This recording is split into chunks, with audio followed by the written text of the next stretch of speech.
ነጋሶ ግርማ እባላለሁ። ከመጋላ አጠቃላይ ሁለተኛ ደረጃ ትምህርት ቤት የባዮሎጂ ዲፓርትመንት መምህር ነኝ።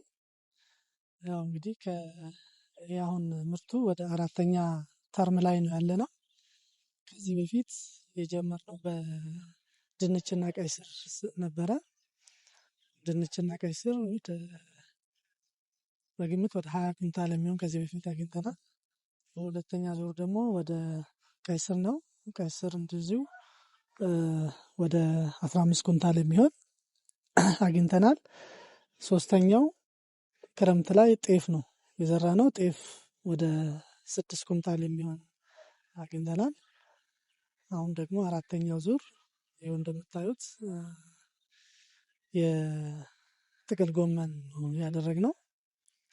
ስለዚህ ያው እኛ መምህራኖች በትምህርት ቤት ግቢያችን ውስጥ ያለውን ምቹ ሁኔታ ተጠቅመን ትምህርት ቤታችንም ደግሞ በጣም በጎ ፈቃደኛ ከመሆኑ ጋር ተያይዞ ተባብረን ይህንን ግቢ አልምተን ያለማነውን ነገር ደግሞ ያው ከአካባቢው ማህበረሰብ ጀምሮ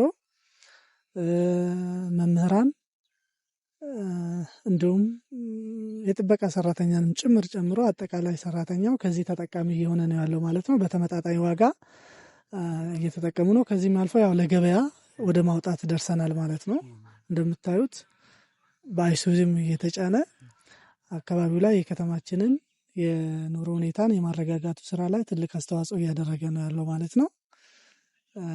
ይሄ ነው ያለው ነገር ነው ማለት ነው። እንግዲህ አሁን አንዳንድ መምህራኖች ለምሳሌ ጤፉን ብናነሳ ጤፍ በብዛት ለቤት ፍጆታም ስለሚያገለግል እንዳለ ለአባላቱ የሌማት ትሩፋቱን ተደራጅቶ የሚሰራ አባላት አሁን ባለፈው ቅዳሜ ነው ሸጥንላቸው።